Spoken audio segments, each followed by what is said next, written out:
ಇಲ್ಲಿವರೆಗೆ ನಿಮ್ಮ 50 ಸಿನಿಮಾಗಳಲ್ಲಿ ತಿಲಕ್‌ನ ವೈಯಕ್ತಿಕವಾಗಿ ಇದು ನನ್ನ ಸಿನಿಮಾ ಅಂತ ಅನ್ಬಹುದಾದರೆ ಹಾಂ, ಯಾವ ಸಿನಿಮಾಗಳು? I want to be comfortable with my director. ನನಗೆ ಆ ಗಿವ್ ಆ್ಯಂಡ್ ಟೇಕ್ ಇರಬೇಕು. ಏನು ಅಂದ್ಕೊಂಡು ಸಿನಿಮಾಗೆ ಬಂದ್ರಿ, ಏನಾಗಿದೆ? ಸೊ ಎಲ್ಲೋ ಒಂದು ಕಡೆ I feel that after Ugramm ನನಗೆ ಬಂದಂಥ ಪಾತ್ರಗಳು ವಿಭಿನ್ನವಾಗಿ ಇತ್ತು. ನಮಸ್ತೆ, ಬಿ ಗಣಪತಿ ಚಾನಲ್ಗೆ ಸ್ವಾಗತ.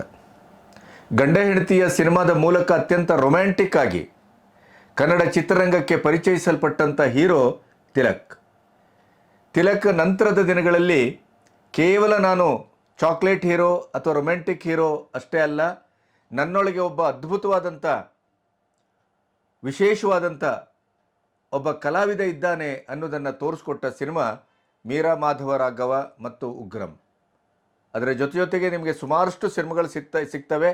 16 ವರ್ಷದ ಪ್ರಯಾಣ, 50 ಸಿನಿಮಾಗಳನ್ನು ದಾಟಿದ್ದಾರೆ. ಈ ಇತ್ತೀಚಿನ 1-2-3 ವರ್ಷಗಳಲ್ಲಿ ಉಗ್ರಂ ನಂತರ ಅತ್ಯುಗ್ರವಾಗಿ ಪಾತ್ರಗಳ ಮೂಲಕ ಗೆಲ್ಲಬೇಕಾದಂಥ ತಿಲಕ್ ಎಲ್ಲೋ ಒಂದು ಕಡೆ ಮಾಸಿದ ಹಾಗೆ ಕಂಡಿತ್ತು. ಎಲ್ಲಿದ್ದಾನೆ ತಿಲಕ್ ಅನ್ನುವಂಥ ಒಂದು ಪ್ರಶ್ನೆ ನನ್ನಂಥವನಿಗೆ ಹುಟ್ಕೊಂಡಿತ್ತು. ಆದರೆ ತಿಲಕ್ ಈಗ ದ್ವಂದ್ವ ಅನ್ನುವ ಸಿನಿಮಾದ ಮೂಲಕ ಮತ್ತೆ ಒಂದು ಭರ್ಜರಿಯಾದಂಥ ಎಂಟ್ರಿಗೆ ಸಿದ್ಧವಾಗಿದ್ದಾರೆ. ಅವರ ನಿಧಾನ ಯಾಕೆ? ಉಗ್ರಂನಂಥ ಅದ್ಭುತವಾದಂಥ ಪಾತ್ರ ಮಾಡಿಯೂ ಕೂಡ ಕನ್ನಡ ಚಿತ್ರರಂಗದಲ್ಲಿ ಅವರು ಯಾಕೆ ಒಂದು ಪ್ರಚಲಿತಕ್ಕೆ ಬಂದಿಲ್ಲ? 16 ವರ್ಷದ ಪ್ರಯಾಣ ಹೇಗನ್ನಿಸ್ತು? ಇನ್ನೂ ಎಲಿಜಿಬಲ್ ಬ್ಯಾಚುಲರ್ ಯಾಕೆ?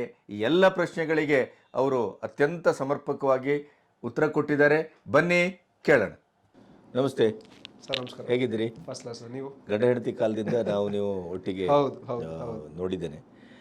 ನನಗೆ ನಿಮ್ಮ ಬಗ್ಗೆ ತುಂಬ ಭರವಸೆ. ಯಾಕಂತಂದರೆ ಒಬ್ಬ ಕಲಾವಿದನಾಗಿ ಏನೆಲ್ಲ ಬೇಕೋ ಅವೆಲ್ಲವೂ ನಿಮ್ಮಲ್ಲಿದೆ ಅನ್ನೋದು ಇಲ್ಲಿವರೆಗೂ ಪ್ರೂವ್ ಆಗಿದೆ.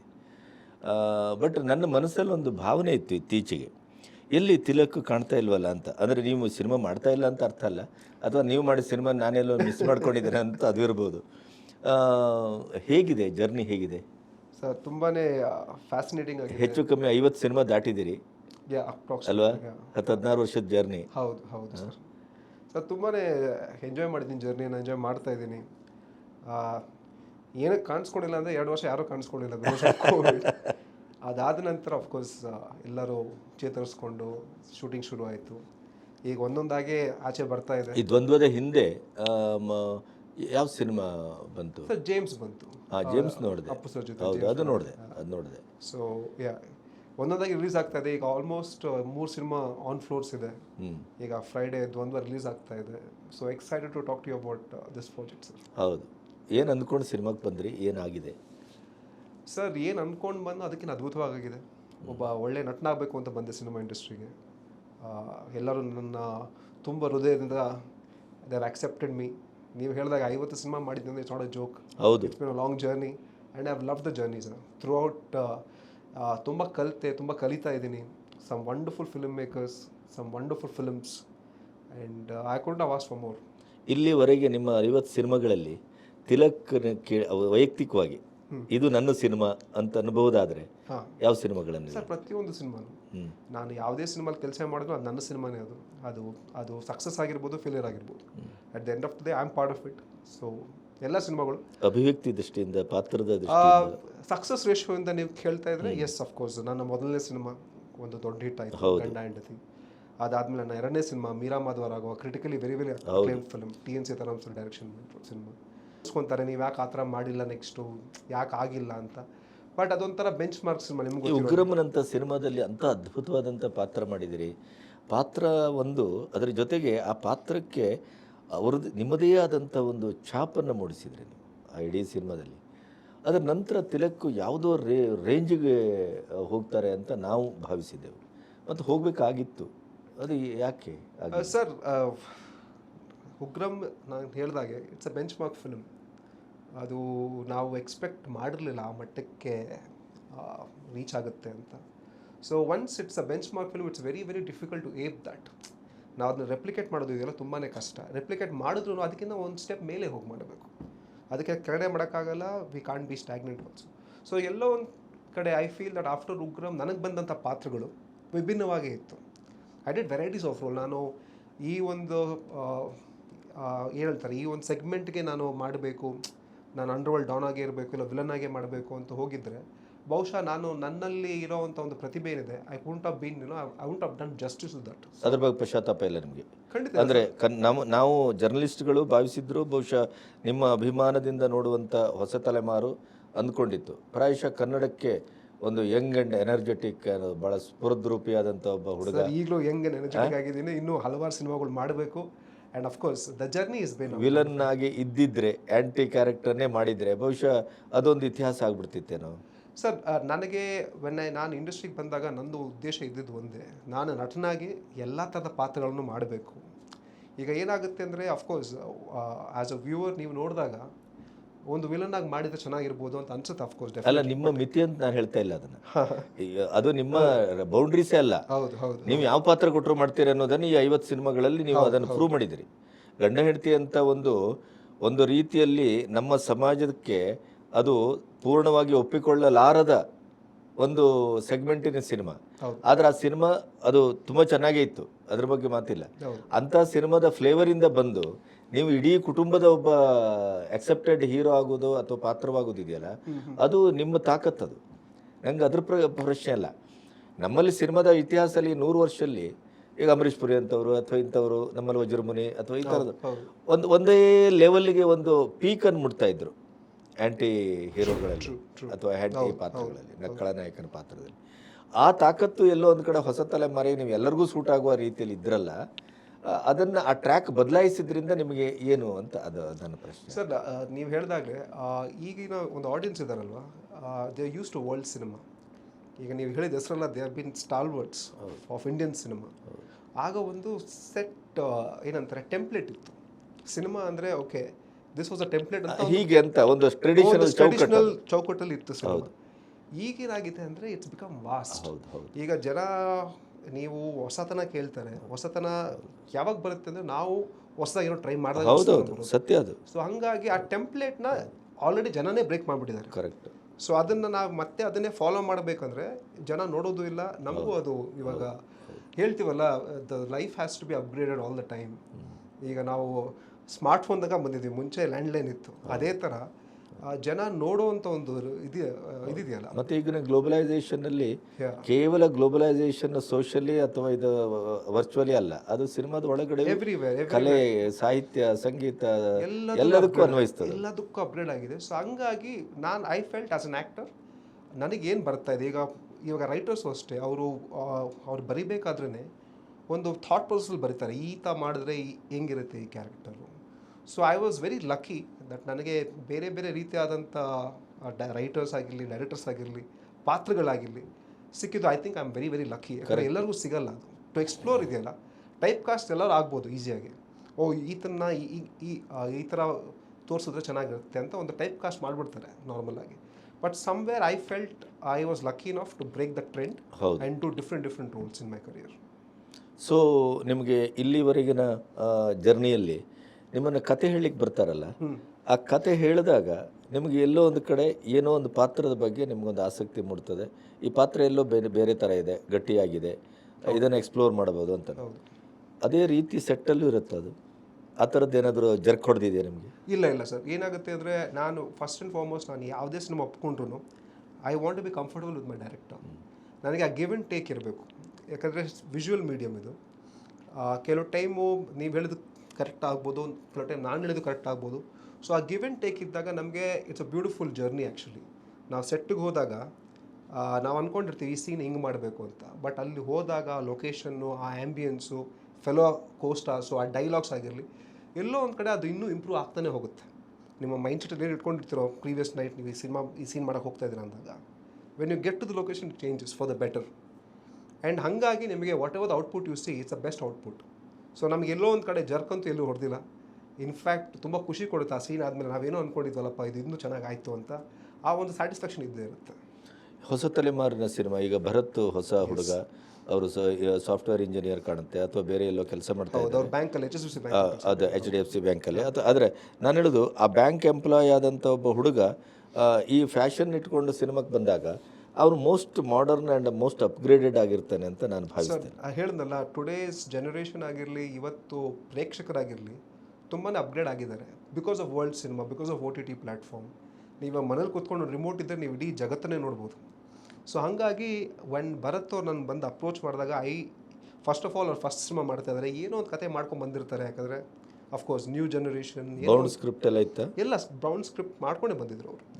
ಸೊ ಅವ್ರು ಫಸ್ಟ್ ಕತೆ ನರೇಟ್ ಮಾಡಿದಾಗ I was actually taken a back. ಯಾಕೆಂದರೆ ಇಷ್ಟೊಂದು ಲೇಯರ್ಸ್ ಇದೆ ಈ ಸಿನಿಮಾಲಿ. ನೀವು ಟ್ರೇಲರ್ ನೋಡಿದ್ರೆ ಆಲ್ರೆಡಿ. ಹೌದು. ಇದರಲ್ಲೊಂದು ಪೊಲಿಟಿಕಲ್ ಡ್ರಾಮಾ ಇದೆ, ಒಂದು ಸೈನ್ಸ್ ಫಿಕ್ಷನ್ ಎಲಿಮೆಂಟ್ ಒಂಚೂರಿದೆ, ಥ್ರಿಲ್ಲಿಂಗ್ ಎಲಿಮೆಂಟ್ಸ್ ತುಂಬ ಇದೆ. ಸೊ ನಾನು ಅದು ಫಸ್ಟ್ ಅವರು ಈ ಸ್ಟೋರಿ ನರೇಟ್ ಮಾಡಿದಾಗ ನನ್ನಲ್ಲೊಂದು ಡೌಟ್ ಇತ್ತು, ಈತ ಇದನ್ನು ತೆರೆ ಮೇಲೆ ಹೇಗೆ ತರ್ಬೋದು, ತರಕ್ಕಾಗತ್ತೆ.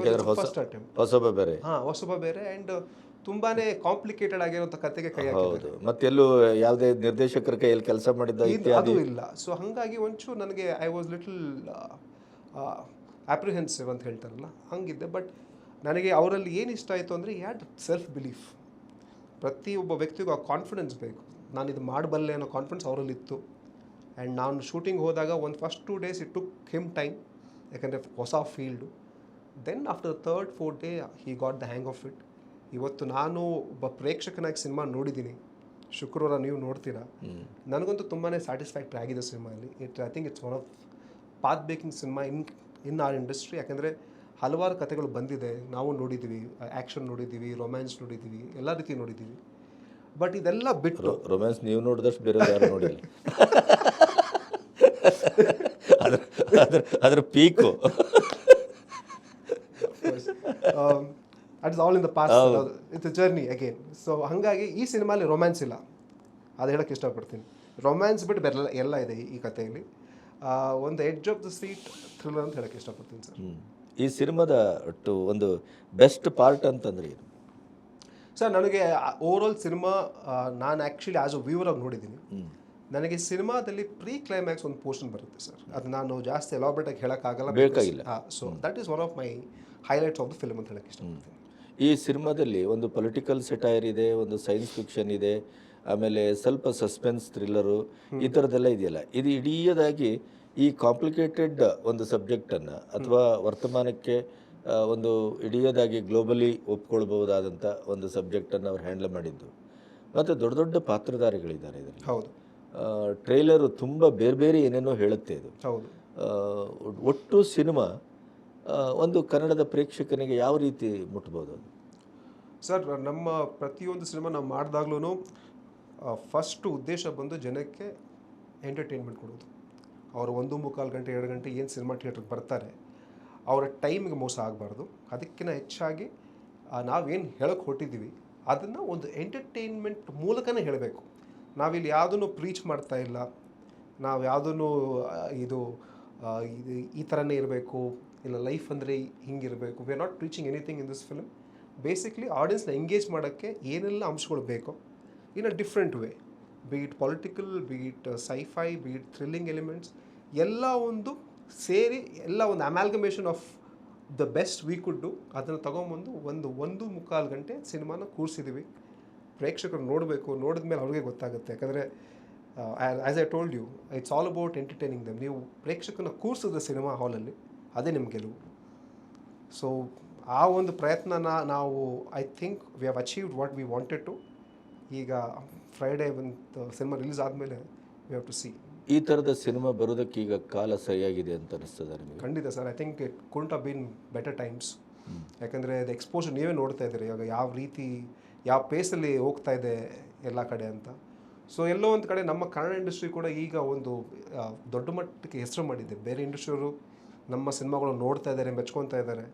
ಸೊ ಹಾಗಿದ್ದಾಗ I think it's a right time to upgrade, to show something new, to give something new. ನನ್ನ ಪ್ರಕಾರ ಈ ಥರ ಸಬ್ಜೆಕ್ಟ್ ಆಗಿರಲಿ, ಈ ಥರ ಜಾನ್ರ ಆಗಿರಲಿ ಯಾರೂ ಇನ್ನೂ ಟಚ್ ಮಾಡಿಲ್ಲ. ಬಹುಶಃ ನಾವೇ ಫಸ್ಟ್ ಅಂದ್ಕೊಳ್ತಾ ಇದ್ದೀನಿ. ಸೊ ಈಗ ನೋಡಬೇಕು how people will respond to it is what we looking forward to. ಕತೆ ಹೇಳುವಾಗ ಬಂದ ಭರತ್ ಇಡೀ ಸಿನಿಮಾ ಮುಗಿಸಿ ನಿಮಗೆ ಥಿಯೇಟ್ರಲ್ಲಿ ಸಿನಿಮಾ ತೋರಿಸೋಲ್ಲಿವರೆಗಿನ ಈ ಹುಡುಗನ ಶ್ರಮ, ಸೂಕ್ಷ್ಮತೆ, ಸೀನಿಂದ ಸೀನನ್ನು ಕಟ್ಟುವ ರೀತಿ ಅಥವಾ ಹೇಳುವಲ್ಲಿ ಏನಾದರೂ ಒಂದು ಬೇರೆ ರೀತಿಯ ಅಪ್ರೋಚು, ಆ ಥರದ್ದೆಲ್ಲ ಏನಾದರೂ ಕಂಡ್ರೆ? 100% ಸರ್. ಏನಕ್ಕೆ ಅಂದರೆ ಈ ಸಿನಿಮಾಲಿ ತುಂಬ ಲೇಯರ್ಸ್ ಇದೆ. ನೀವು ಟ್ರೇಲರ್ ನೋಡಿದಾಗ ನಿಮ್ಗೆ ಗೊತ್ತಾಗುತ್ತೆ, ಒಂದಷ್ಟು ವಿಷಯಗಳು ನಿಮ್ಗೆ ಗೊತ್ತಾಗುತ್ತೆ ಏನೇನಿದೆ ಅಂತ. ಹೌದು. ಇನ್ನೊಂದು ವಿಚಾರ ಟಚ್ ಮಾಡಬೇಕು ಅಂದರೆ ಇಲ್ಲಿ ವೈರಸ್ ಬಗ್ಗೆನೂ ಒಂದಷ್ಟು ತುಣುಕು ಕಾಣಿಸುತ್ತೆ ಇದರಲ್ಲಿ. ಸೊ ಹಾಗಾಗಿದ್ದಾಗ when they are so many layers, it's very very important for any director to know what is doing. ಯಾಕಂದರೆ ಆ ನಾಟ್ಸ್ನ ನೀವು ಕರೆಕ್ಟಾಗಿ ಕೂರಿಸದೆ ಹೋದರೆ ಜನಕ್ಕೆ ಅರ್ಥ ಆಗಲ್ಲ. ಹೌದು. Because narrative is so complex. ಇಲ್ಲೇನೋ ನಡೀತಾ ಇರ್ತದೆ, ಬಟ್ ಅದಕ್ಕೆ ರಿಯಾಕ್ಷನ್ ಬೇರೆ ಕಡೆ ಇರ್ತದೆ. ಸೊ ಹಂಗಿದ್ದಾಗ I think his homework, his preparation is what has made this film today. ಅವ್ರು ನಾನೇನೋ ಸಿನಿಮಾ ಮಾಡ್ತೀನಿ, ಬಂದು ಮಾಡಿಬಿಡ್ಬೇಕು, ರಿಲೀಸ್ ಮಾಡಬೇಕು ಅಂತ ಬಂದಿದ್ರೆ ಈ ಸಿನಿಮಾ ಈ ಮಟ್ಟಿಗೆ ಬರ್ತಾ ಇರಲಿಲ್ಲ. This lot of thought process, this lot of work behind it. ಅದು ನಾನು ಏನಕ್ಕೆ ಕೇಳ್ತೀನಿ ಅಂದರೆ, ಅಷ್ಟು ಸುಲಭ ಅಲ್ಲ ಈ ಥರ ಸಿನಿಮಾಗಳು ಮಾಡೋದಕ್ಕೆ. It's not a linear narrative, it's a non linear narrative with lots of twist. So that is what is engaging the audience. ಇವತ್ತು ನೀವು ಆಡಿಯನ್ಸ್ನ ಎಂಗೇಜ್ ಮಾಡಬೇಕು ಅಂದರೆ ಅವರನ್ನು ಏನೋ ಒಂದು ಇದೇ ವಿಷಯ ಇದೆ, ಏನಾಗ್ಬೋದು ನೆಕ್ಸ್ಟ್ ಏನಾಗ್ಬೋದು ಅನ್ನೋ ಒಂದು ಕುತೂಹಲ ಇದೆಯಲ್ಲ, ಅದನ್ನು ಕ್ರಿಯೇಟ್ ಮಾಡಿದೆ ಈ ಸಿನಿಮಾ. ಅದಂತೂ ನಾನು 100% ಹೇಳೋಕ್ಕೆ ಇಷ್ಟಪಡ್ತೀನಿ. And I think that is one of the USP of the film. ಇದು ತಿಲಕನ್ ಸಿನಿಮಾನ, ಭರತ್ ಸಿನಿಮಾನ, ಅಥವಾ ಒಂದು ಒಂದು ಬೆಸ್ಟ್ ಸಿನಿಮಾನ ಏನಿದು ಸರ್? ಇದು ನಮ್ಮೆಲ್ಲರ ಸಿನಿಮಾ. ಇದು ಒಂದು ಒಳ್ಳೆ ಅಟೆಂಪ್ಟ್ ಅಂತ ಹೇಳೋಕ್ಕೆ ಇಷ್ಟಪಡ್ತೀನಿ. More than anything else I think ಈ ಥರ ಒಂದು ಅಟೆಂಪ್ಟ್ ಆವಾಗ ನಡೀತಾ ಇರಬೇಕು. ಯಾಕಂದರೆ to break that stereotypical way of looking at cinema. ಈಗ ನಮಗೆಲ್ಲರೂ ಹೇಳ್ತಾರಲ್ಲ, ಏನೋ ವಿಭಿನ್ನವಾಗಿ ಮಾಡಬೇಕು, ಡಿಫ್ರೆಂಟಾಗಿ ಮಾಡಬೇಕು, ಮಾಡಿದ್ದೀವಿ ಅಂತೆಲ್ಲ ಹೇಳ್ತಾರೆ. ಎಲ್ಲರೂ ಡಿಫ್ರೆಂಟ್ ವಿಭಿನ್ನ ಅದು ಹೇಳೇ ಹೇಳ್ತಾರೆ. ಅದು ಇವಾಗ ನಾವು ಅದನ್ನು ನಾವು ಮಾಡಿ ತೋರಿಸ್ತಾ ಇದ್ದೀವಿ. We at least trying something new. I think ಆ ಒಂದು ಅಟೆಂಪ್ಟ್ಗೆ ಅಟ್ಲೀಸ್ಟ್ ನೀವೆಲ್ಲ ನೋಡಿ, ಬಿಕಾಸ್ ನೀವು ಇಷ್ಟು ಎಕ್ಸ್ಪೀರಿಯನ್ಸ್ ಇರೋರು, ನೀವು ಇಷ್ಟು ಸಿನಿಮಾಗಳು ನೋಡಿದ್ದೀರಾ, ವಿಮರ್ಶೆಗಳು ಮಾಡಿದ್ದೀರಾ. I can't wait for you to watch the film honestly. ಯಾಕಂದರೆ ನಿಮ್ಮ ಒಂದು ಎಕ್ಸ್ಪರ್ಟೀಸಿಂದ ನಾವೇನೋ ಒಂದು ಮಾಡಿದ್ದೀವಿ. ಅಫ್ಕೋರ್ಸ್ ನಮ್ಮ ಒಂದು ಮೈಂಡ್ಸೆಟ್ಟಲ್ಲಿ ಇಟ್ಕೊಂಡು, ಹೌದು ಇದು ಸಿನಿಮಾ ನಾವು ನಿಜಕ್ಕೂ ಏನೋ ಚೆನ್ನಾಗೇ ಮಾಡಿದ್ದೀವಿ, ವಿಭಿನ್ನವಾಗಿ ಮಾಡಿದ್ದೀವಿ ಅಂತ ಹೇಳ್ಬೋದು. ಬಟ್ ನಾಳೆ ದಿನ ನೀವು ಸಿನಿಮಾ ನೋಡಾದಮೇಲೆ we are waiting for your reactions. ಇತ್ತೀಚಿನ ಹೊಸಬರ ಪ್ರಯತ್ನಗಳಲ್ಲಿ ನಮಗೆ ಕ್ಯಾಮರಾ ವರ್ಕು, BGM, ಹೌದು, ಆಮೇಲೆ ಹಾಡುಗಳು ಅಥವಾ ಇಡೀಯದಾದ ಸೆಟ್ಗಳಿರ್ಬೋದು, ಅಂದರೆ ಪೂರ್ಣವಾಗಿ ಆ ಸಿನಿಮಾವನ್ನು, ಆ ಮಾಧ್ಯಮವನ್ನು ಒಂದು ಬಳಸ್ಕೊಳ್ಳುವಂಥ ಪ್ರಯತ್ನ ನಡೀತಾ ಇದೆ. ಮೊದಲಾದರೆ ಏನಾಗ್ತಾಯಿದ್ರು, ಹೀರೋ ಓರಿಯೆಂಟೆಡ್ ಅಥವಾ ಅದು ಸ್ಟೋರಿ ಓರಿಯೆಂಟೆಡ್, ಯಾವುದೋ ಒಂದು ಕಡೆ ಭಾರ ಬೀಳ್ತಾ ಇದ್ದದ್ದು ಕಾಣ್ತಾ ಇದ್ವಿ ನಾವು. ಹೌದು, ಸಮಗ್ರವಾದ ಸಿನಿಮಾ ನೋಡ್ತಿರ್ಲಿಲ್ಲ. ಈಗ ಇತ್ತೀಚೆಗೆ ಈಗ ಅದು ಸಪ್ತಸಾಗರದ ಆಚೆಯ ಸಿನಿಮಾಗಳೆಲ್ಲ ಬಂದ ನಂತರಂತೂ ನಮಗೆ ಒಂದು ಸಮಗ್ರವಾಗಿ ಆ ಮಾಧ್ಯಮವನ್ನು ದುಡಿಸ್ಕೊಳ್ಳುವಂಥ ಪ್ರಯತ್ನ ಕಾಣ್ತಾ ಇದೆ.